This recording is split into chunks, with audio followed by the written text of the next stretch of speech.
Hello, I'm Dr. Jennifer Mylod.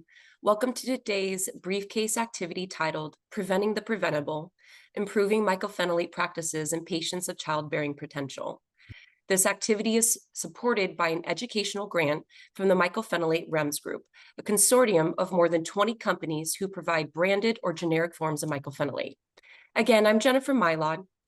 I'm a doctor of nursing practice at Arizona Arthritis and Rheumatology Associates. I'm adjunct clinical faculty for Arizona State University and for Grand Canyon University in Phoenix, Arizona. And I'm delighted to be joined today by Dr. Sylvie Shaw. Dr. Shaw, would you kindly introduce yourself?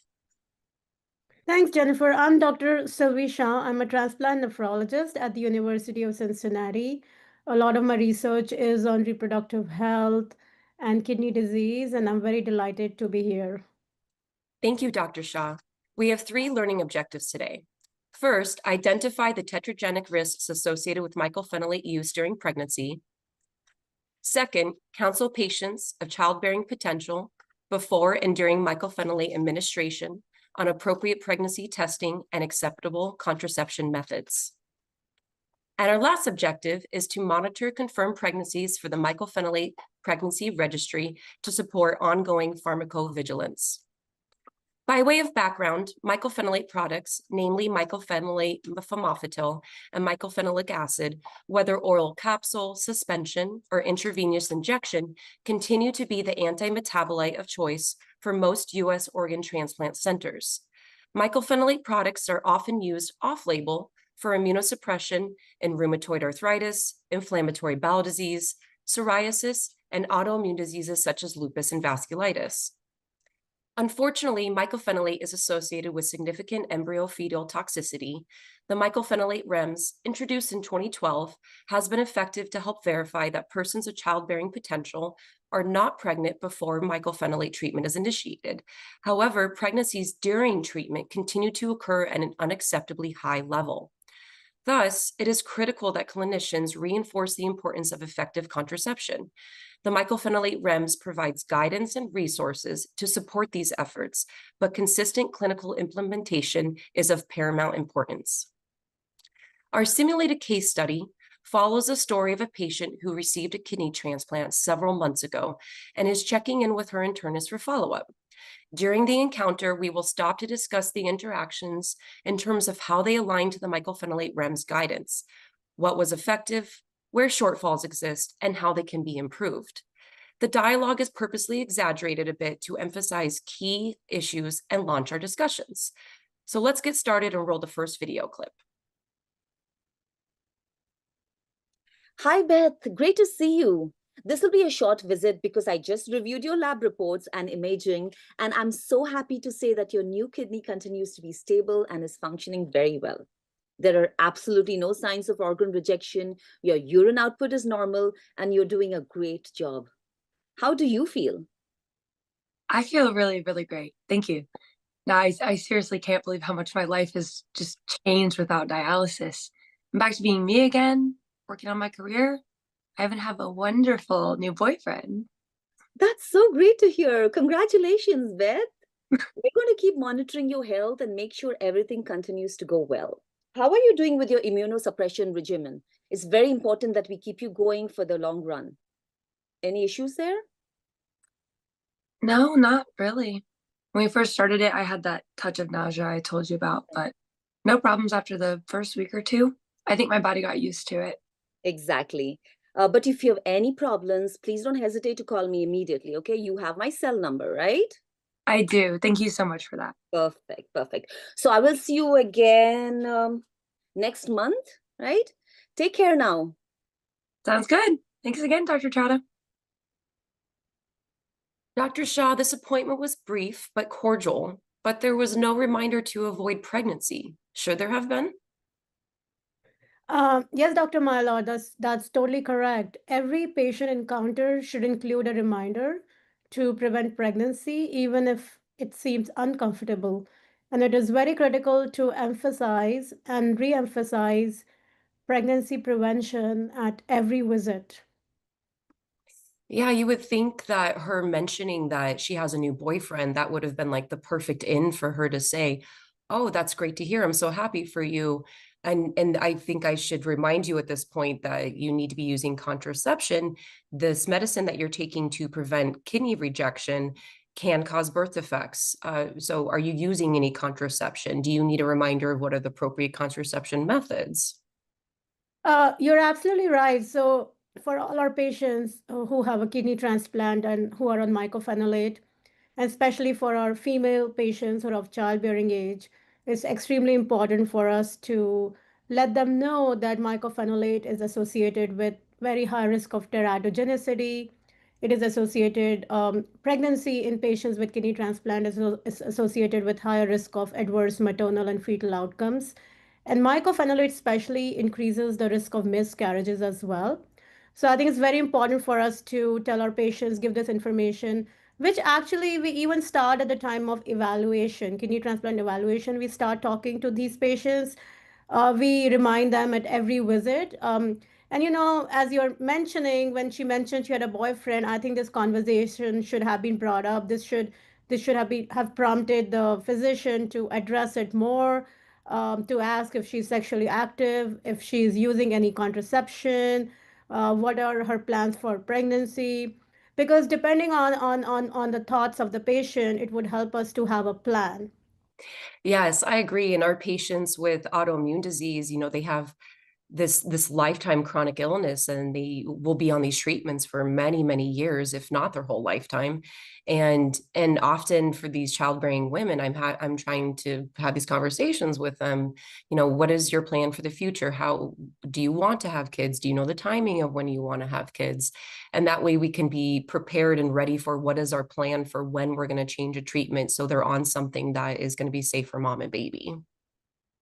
No, you're absolutely right. And one of the things which we emphasize to our patients, especially, is that pregnancy, if patients are thinking of getting pregnant, they really have to discuss this with their healthcare provider, and if they have a kidney transplant, with their transplant nephrologist, just because we want to make sure the pregnancy is planned.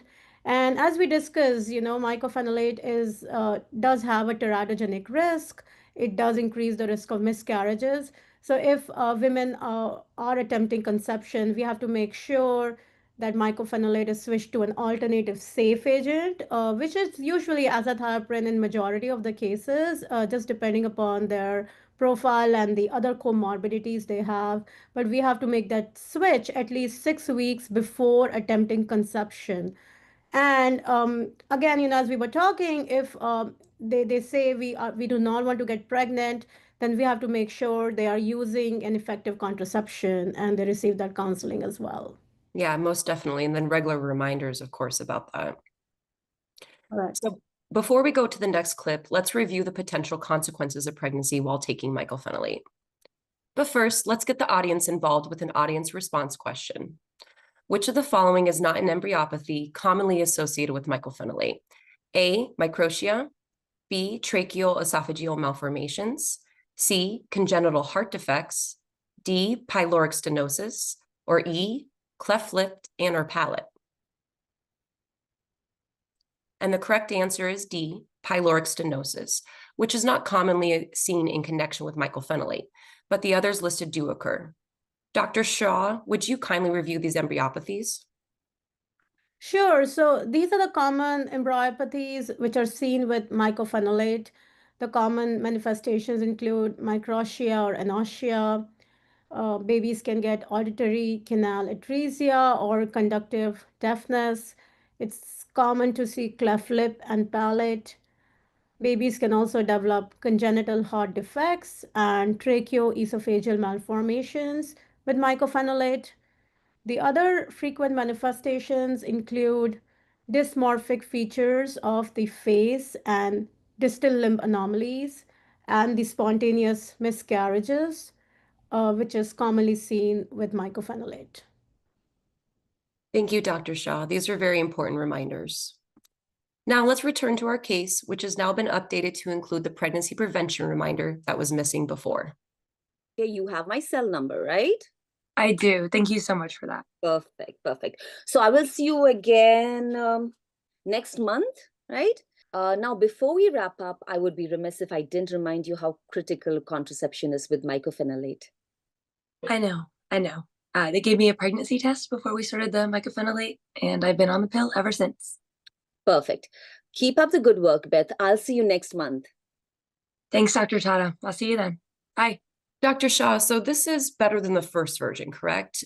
She sensed that timing of when to say something. So Dr. Chada appropriately provided that reminder, but did she go far enough? Yeah, so I think this was a better interaction. The second one where Dr. Chada did talk about contraception and made sure patient is on contraception when she's taking mycophenolate.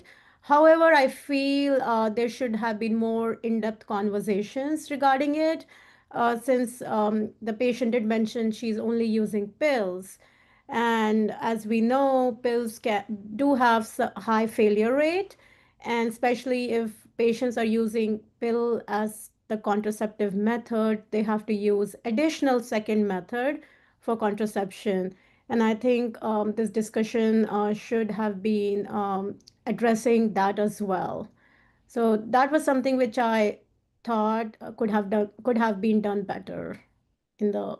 Yeah, and I think even if she had received in-depth counseling before, I'm sure there's so much going on when someone is being evaluated for a kidney transplant and everything that's involved, that it's our duty as that prescriber that we're making sure, as a reminder, life happens and we forget about things, and using more than one form of contraception can be difficult for people to have to do that on a consistent basis. But that's why we need to be reminding these patients about the potential of risks that if they don't use multiple forms, and then what their options are for those multiple forms. You're absolutely right. And especially kidney transplant patients, they have so much going on and they receive this abundant information initially. They're on many medications, on immunosuppression, on prophylaxis.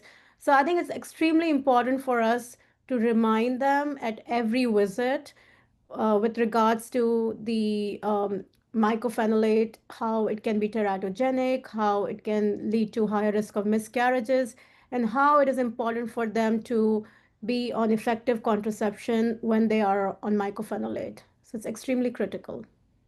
Yes, I agree. Well, it's apparent Beth never received comprehensive information about contraception during her transplantation journey. Let's go back to our scenario and see if the third time is the charm.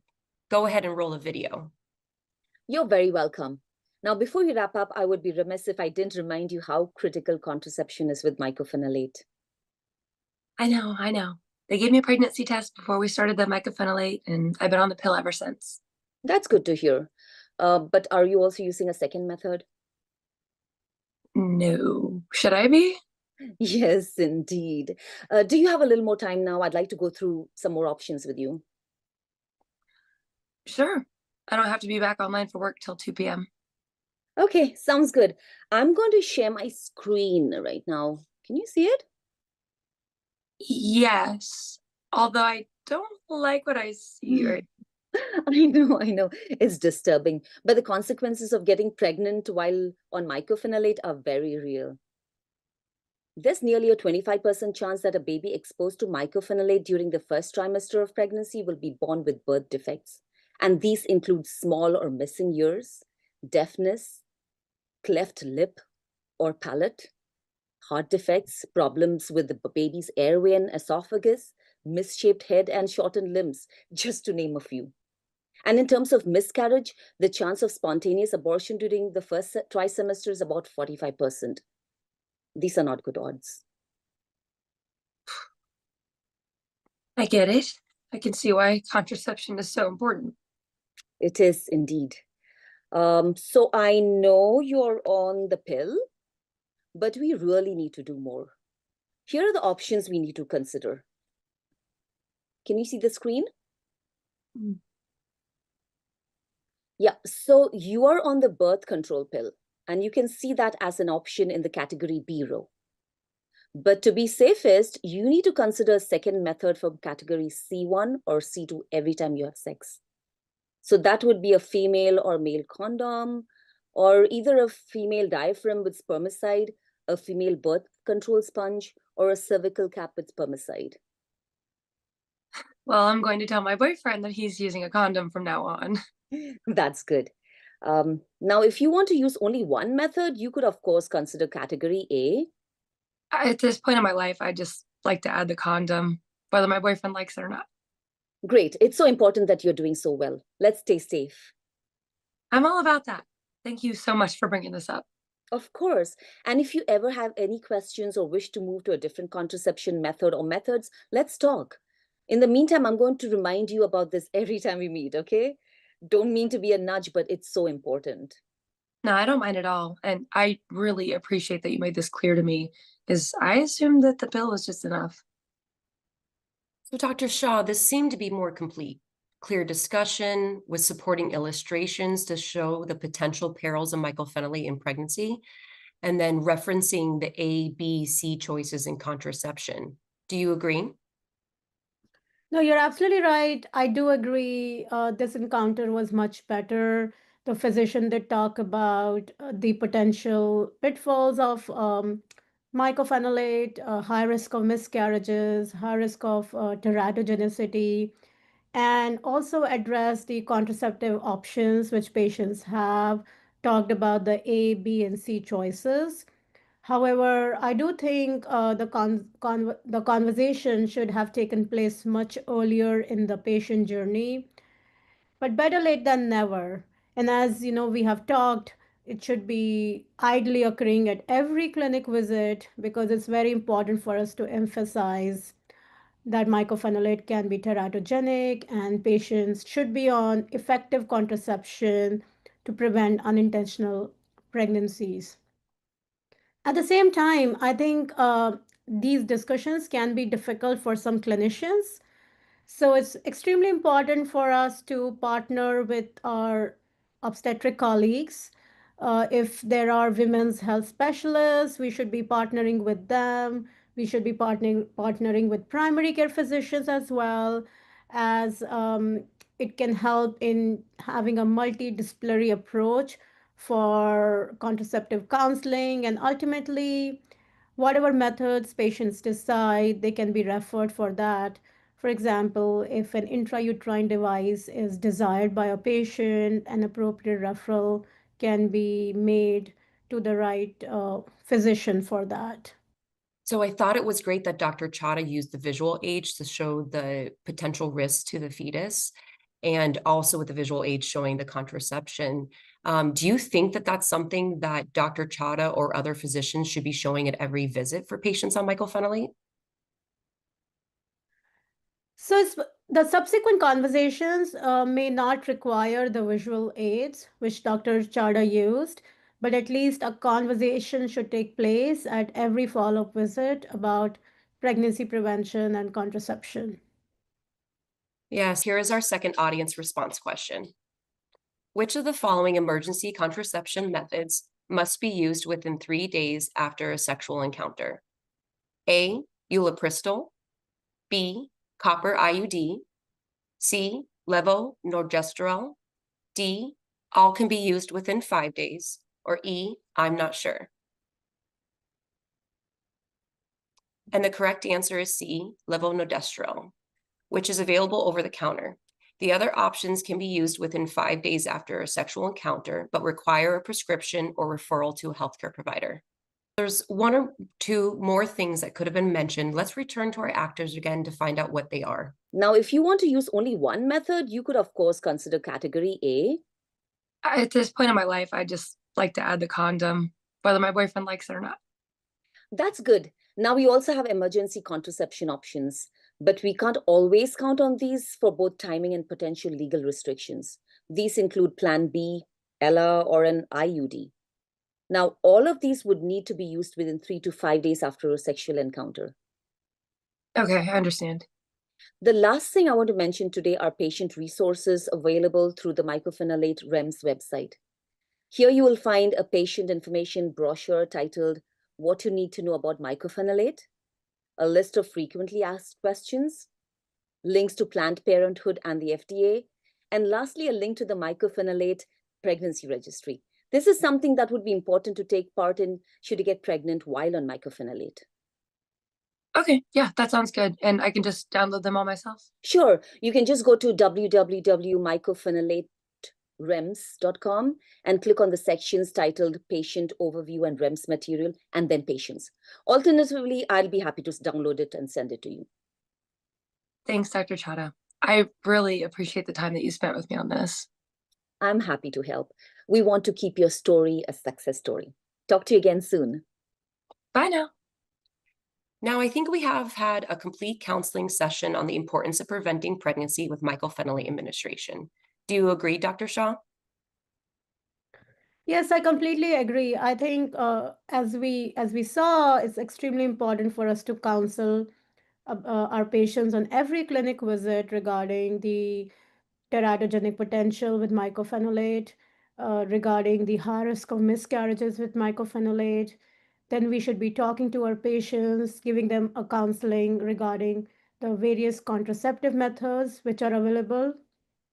We should also talk about which is a safe and effective contraception, as we discuss the categories A, B, and C, and at the same time talk about the emergency contraception, which again is extremely important. And also, we have to make sure we are doing a multidisciplinary collaboration as well with our OB colleagues, with women health specialists, and with our primary care physicians in making sure our patients receive the desired contraception which they decide to choose. Yes, I agree. And so we fast forward 3 years. Here's our patient meets again with her doctor, and she's 7 weeks into an unplanned pregnancy. Let's go into the video. Good morning, Beth. First of all, I want to say again that you did the right thing by calling me and not stopping the mycophenolate. Yeah, this was a real surprise. We were using the condoms along with the pill, but honestly, we just stopped using the condoms for a few weeks when we ran out, and I'm so sorry we slipped up. But my boyfriend Trey, he's so supportive, and we're 100% certain that we want to continue the pregnancy, but honestly, we're really scared. First of all, you're human. We don't look back. What ifs don't help. We don't blame. We work together and we move forward together. Okay? Okay. What can we do? For our past discussions, I know I have a higher risk of miscarriage in the first 3 months, and there's a higher risk that our baby will have birth defects. We're going to do everything we can to make sure you are healthy and your baby is healthy. But yes, there are increased risks. I'd like to refer you to a maternal fetal medicine specialist who manages high-risk pregnancies and would also like to assess if it's safe for us to switch to a different immunosuppressive drug. But we need to make sure that such a switch doesn't cause problems with your transplanted kidney. I will do anything we need to do, Dr. Jada. Okay, let me see if I can get you in to see Dr. Benequiz. Are you available tomorrow or even this afternoon? Yes, yeah, of course. I'll take the earliest appointment available. Dr. Shah, do you agree with how Dr. Chada handled the appointment? So I did like certain things about the appointment. Dr. Chada did talk about shared decision making with the patient. She mentioned we are in this together. And at the same time, she provided empathy, she provided support, which I think was great. However, I do think two things could have been done differently. One of the thing was the discussion about switching it to an alternative agent, which is usually done by the transplant physician with regards to switching from mycophenolate, which again, we do assess overall how patients are doing with regards to their kidney function. However, we do recommend stopping mycophenolate and switching it to an alternative agent as a thioprin after counseling our patients with all the risks and benefits, and then approaching it with a shared decision-making process. Is there anything like specific things that you are considering when you're deciding whether or not to switch to azathioprine? So, usually, if patients are pregnant on mycophenolate, we will make the switch to azathioprine. Now, there are certain risk factors with regards to getting pregnant. So, it's a very different discussion if we are talking to patients for making the switch before pregnancy and once they become pregnant. So, it's a totally different situation. So, for example, if patients are talking to me and asking, whether I should make the switch to azathioprine and I want to get pregnant, we assess patients for risk factors for higher risk of rejection. So we see if blood pressure is optimally controlled, if their kidney allograft function is stable, which is usually when their creatinine is 1.4 or less. They had no recent episodes of rejection. Usually, we ask them to wait at least 1 year after getting a transplant before they start attempting conception.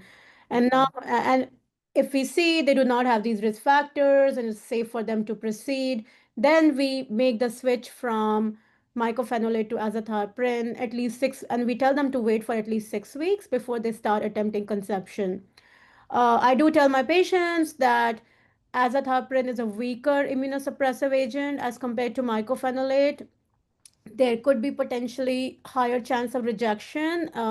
However, in my experience, when I have seen that patients do not have risk factors, which is mostly their kidney function is stable, their blood pressure is well controlled, they had no recent episodes of rejection. I have not seen higher chances of rejection in making the switch. However, it's a case-to-case discussion with our patients, depending upon their overall clinical condition, but this is what the data shows. Now, if pregnancy occurs while on mycophenolate, I think that's a different situation, but we would make the switch from mycophenolate to azathioprine in this situation because, as we discussed, mycophenolate has higher risk of teratogenicity and it has higher risk of congenital malformations. So we would make the switch during the visit, of course, with shared decision making and after counseling our patients with all the risks and benefits. And do you think that this would have been an appropriate time to bring up the mycophenolate pregnancy registry? Yes, I think this was an appropriate time to bring the mycophenolate pregnancy registry as well, because the pregnancy occurred while on mycophenolate. So I feel Dr. Chada should have mentioned the mycophenolate pregnancy registry. She should have provided all the resources which are available, and then the reporting of the pregnancy should be done to mycophenolate pregnancy registry as well. Okay. Let's see what happens now when Dr. Chada introduces the registry. Are you available tomorrow or even this afternoon? Yes, yeah, of course. I'll take the earliest appointment available. Mm. All right. Another thing we can do is to report your pregnancy to the Mycophenolate Pregnancy Registry. What is that? The registry collects information about pregnancies that occur during the treatment with mycophenolate or within 6 weeks after stopping. The information from the registry helps clinicians and patients better understand the effects of mycophenolate on pregnant individuals and their babies. Honestly, I'm so frazzled right now. I can't even imagine getting involved in some kind of complicated study. I get it, Beth.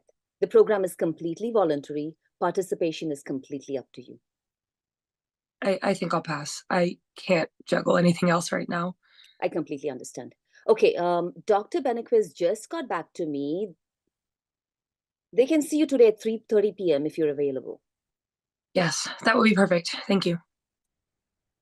Dr. Shah, did Dr. Chada provide enough support for why the registry is important? So I feel more support could have been provided during the interaction. I think it should have been emphasized that the registry is non-invasive. There is no intervention which is being done. I feel that information was not given.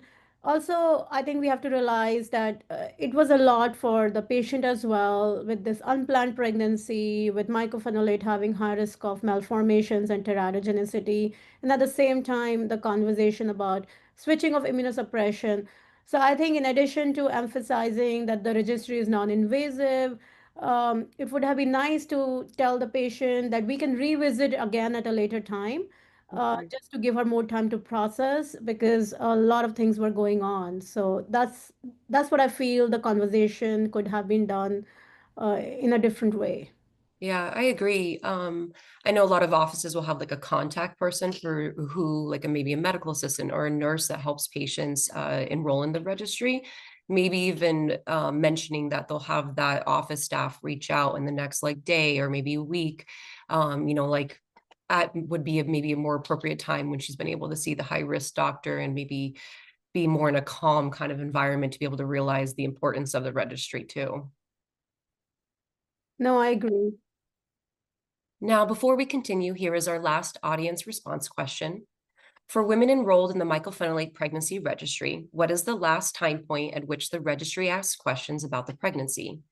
A, at the beginning of the third trimester, B, at time of expected delivery, C, when the infant reaches 6 months of age, D, when the baby reaches 1 year of age, or E, I'm not sure. And the correct answer is D, when the baby reaches 1 year of age. Let's return to the appointment with Dr. Chadha and see if providing a little more detail about the registry is helpful. Honestly, I'm so frazzled right now. I can't imagine getting involved in some complicated kind of study. I totally respect that, Beth. But before we table the idea of participating, let me just give you some more information about what's involved. It's really quite simple. And again, the information from your experience is confidential and can help others. Can I tell you a bit more? Sure. Okay. So there are a few steps involved. The first step is to let your doctor know about your pregnancy. We can check that one off.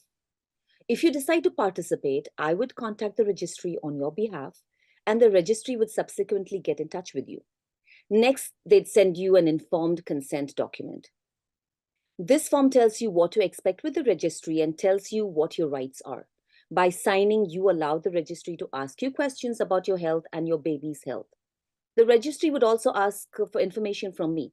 The questions about your health and the baby's health would be asked via telephone at these time periods.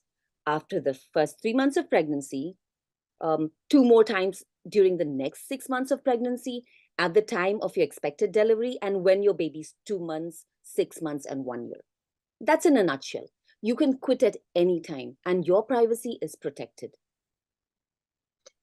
Well, if this can potentially help others, I think I'm good with that. Okay, that's great. I'll get the ball rolling here, and Dr. Benequist will be in touch with me after your appointment this afternoon. Rest assured, we are going to do everything possible to keep you and your baby healthy. A positive attitude is important, okay? Yes. Okay. Thank you, Dr. Chadha. So I think this was a much better exchange. What did you think, Dr. Shah? I completely agree. I think it was a much better exchange. There was more information provided by Dr. Chadha to Beth.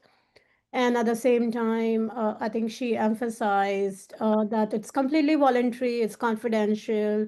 Again, it could have been emphasized that it's a non-invasive. There is no intervention which would be done. But I think she did give a comprehensive review of the registry to our patient. I agree. I think she gave enough details with kind of giving her more information about it without being overbearing and going into too much detail about it. I also really liked that she asked her permission if she could tell her more about it. I think that's really important that with our patients, we're not just kind of talking at them, and it encourages that shared decision-making relationship. So I thought that was really great that that's a good kind of tool to use with our patients, is to ask permission for those types of conversations that may be difficult to have. So we see that Beth is on board with the registry. Before we close, let me briefly recap the prescriber and patient roles in the registry. The prescriber's role in the mycophenolate pregnancy registry.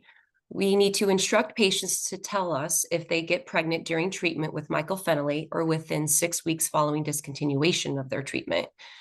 They need to report pregnancies to the mycophenolate pregnancy registry. We need to encourage patients to participate in the registry and read the mycophenolate pregnancy registry FAQs for patients on the website.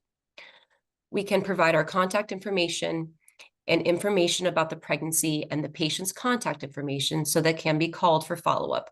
The Mycophenolate Pregnancy Registry is covered by a HIPAA waiver. Patient information collected when a pregnancy is registered. So patients who participate in the registry agree to provide information about their pregnancy, including information about prenatal drug exposure of any duration, maternal demography and history, and maternal and fetal outcomes of pregnancies exposed to mycophenolate. Patients are encouraged to participate in the Mycophenolate Pregnancy Registry as soon as their pregnancy is known, preferably in the first trimester. The Mycophenolate REMS Pregnancy Registry actively collects information on all pregnancies that occurred during treatment or within 6 weeks of stopping treatment with mycophenolate. For newly reported and ongoing pregnancies, questions are asked at baseline, first, second, and third trimesters, at time of expected delivery, and at infant ages 2, 6, and 12 months. Data elements include, but are not limited to, demographics, mycophenolate exposure, including dose and timing of exposure, maternal and fetal outcomes, root cause analysis, so we can understand the circumstances that led to the fetal exposure, frequency of educational counseling, and infant development to age 12 months. And here is a screen grab from the How to Report a Pregnancy section of the Mycophenolate REMS. You'll note there is a portal for patients and a portal for healthcare professionals. While we are about out of time, I want to thank my colleague, Dr. Sylvie Shaw, for joining me today. I enjoyed going through this case with you, and thank you, our audience, for participating. By way of summary, I'd like to offer a few SMART goals.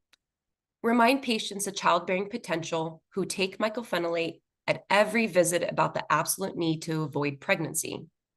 Recommend and share resources available to patients through www.mycophenolaterems.com, including information and resources on the Mycophenolate REMS program and Mycophenolate Pregnancy Registry.